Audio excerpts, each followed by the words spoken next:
اعتکاف کے متعلق احکامات کے بارے میں جانتے ہیں۔ نمبر 1، رمضان المبارک کے آخری عشرے کا اعتکاف سنت موقدہ الکفایہ ہے، یعنی اگر محلے کے کچھ لوگ اس سنت کو ادا کریں تو مسجد کا جو حق اہل محلہ پر ہے وہ ادا ہو جائے گا۔ لیکن اگر مسجد خالی رہی اور کوئی بھی شخص اعتکاف کے لیے نہ بیٹھا تو سب محلے والے گنہگار ہوں گے۔ نمبر 2، جس مسجد میں 5 وقت کی باجماعت نماز ہوتی ہے اس میں اعتکاف کے لیے بیٹھنا ضروری ہے، اور اگر باجماعت نماز کی ترتیب نہ ہو تو محلے والوں پر لازم ہے کہ 5 وقت کی نماز ترتیب کے ساتھ پڑھنے کا اہتمام کریں۔ نمبر 3، عورتیں اعتکاف کے لیے گھر کے اندر ہی ایک جگہ مقرر کر کے وہاں اعتکاف کریں تو انہیں مسجد میں اعتکاف بیٹھنے کا ثواب ملے گا۔ نمبر 4، اعتکاف میں قرآن مجید کی تلاوت، درود شریف کی کثرت، ذکر و تسبیح، دینی علوم کا سیکھنا اور سکھانا، اور انبیاء علیہ السلام، صحابہ کرام اور بزرگان دین کے حالات پڑھنا اور سننا اپنا معمول رکھیں۔ بغیر ضرورت کے باتیں کرنے سے بچے رہیں۔ نمبر 5، اعتکاف کی جگہ سے بغیر ضرورت کے نکلنا جائز نہیں۔ اگر بغیر ضرورت کے نکلے تو اعتکاف ٹوٹ جائے گا۔ یہاں اعتکاف کی جگہ سے مراد مرد کے لیے مسجد اور خواتین کے لیے گھر کی وہ خاص جگہ یا اجرا ہیں جہاں وہ اعتکاف کی نیت سے بیٹھیں۔ نمبر 6، پیشاب، پاخانہ اور غسل جنابت کے لیے اعتکاف کی جگہ سے باہر جانا جائز ہے۔ اسی طرح اگر سحری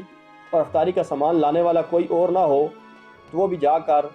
اپنے گھر سے لانا جائز ہے۔ نمبر 7، جس مسجد میں اعتکاف کی نیت سے بیٹھیں اگر اس مسجد میں جمعہ کی نماز نہ ہوتی ہو تو جمعہ کی نماز ادا کرنے کے لیے اس علاقے کی جامع مسجد تک جانا بھی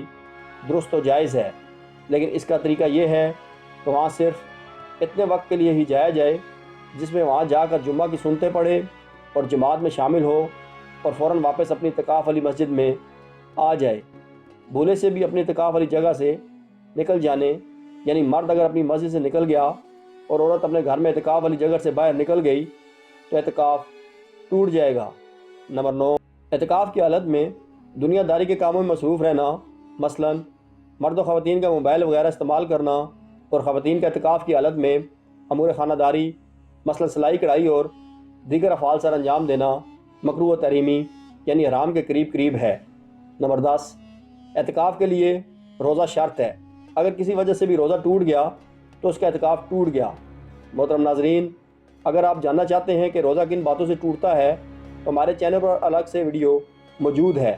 آپ اسے دیکھ سکتے ہیں اور اس سے استفادہ حاصل کر سکتے ہیں۔ نمبر 11، اعتکاف کا اہتمام کرنے اور اعتکاف میں بیٹھنے کے لیے ضروری ہے کہ آپ رمضان المبارک کی 20 تاریخ کو یعنی 20ویں روزے نماز مغرب سے پہلے اپنے اعتکاف والی مخصوص جگہ میں اعتکاف کی نیت سے داخل ہو جائیں، یعنی دوسرے عشرے کے اختتام سے پہلے اپنی اعتکاف والی جگہ میں داخل ہو جائیں اور 20ویں روزے کی افطاری اپنی اعتکاف والی جگہ میں کریں۔ اگر اس سے تاخیر ہوئی تو مسنون اعتکاف شمار نہیں ہوگا۔ نمبر 12، اعتکاف کی نیت اپنے دل میں ہی کر لینا کافی ہے، لیکن اگر زبان سے بھی کہہ لیں جب بھی ٹھیک ہے۔ نمبر 13، اگر کوئی شخص رمضان کے آخری عشرے میں اعتکاف کی نیت سے بیٹھے اور اس کا اعتکاف کسی عذر کی وجہ سے ٹوٹ جائے تو جس دن کا اعتکاف فاسد ہوا ہو اس روز کی قضا واجب ہوگی، لیکن اگر اسے رمضان کے چند دن ابھی باقی ہوں تو ان میں وہ قضا کی نیت کر کے ایک دن اور ایک رات کا اعتکاف کر سکتا ہے، ورنہ جب موقع ہو ایک نفلی روزہ رکھ کر اس ایک دن اور ایک رات کے اعتکاف کی قضا کر لیں۔ یہ بھی جان لیجیے کہ نفل اعتکاف کی قضا واجب نہیں، کیونکہ نفل اعتکاف مسجد سے نکلنے سے نہیں ٹوٹتا بلکہ ختم ہو جاتا ہے، اور اعتکاف ختم ہونے کی صورت میں قضا لازم نہیں ہوتی۔ نمبر 14، اگر عورت شادی شدہ ہے اور اس کا شوہر ہے تو اس کی اجازت کے بغیر اعتکاف میں نہ بیٹھے، اور اگر شوہر نے بیوی کو اعتکاف میں بیٹھنے کی اجازت دے دی ہے تو پھر بعد میں اسے اپنی بیوی کو اعتکاف سے منع کرنے کا اختیار نہیں ہوگا۔ نمبر 15، اعتکاف مسنون میں غسل واجب کے علاوہ کسی اور کے لیے مسجد سے نکلنا درست عمل نہیں ہے، یعنی گرمی کے موسم میں ٹھنڈک کی نیت سے غسل کے لیے جانا جائز نہیں، اور اگر شدید گرمی کی صورت میں غسل کرنا نہایت ضروری ہو تو مسجد کے اندر ہی کسی بڑے برتن میں پانی ڈال کر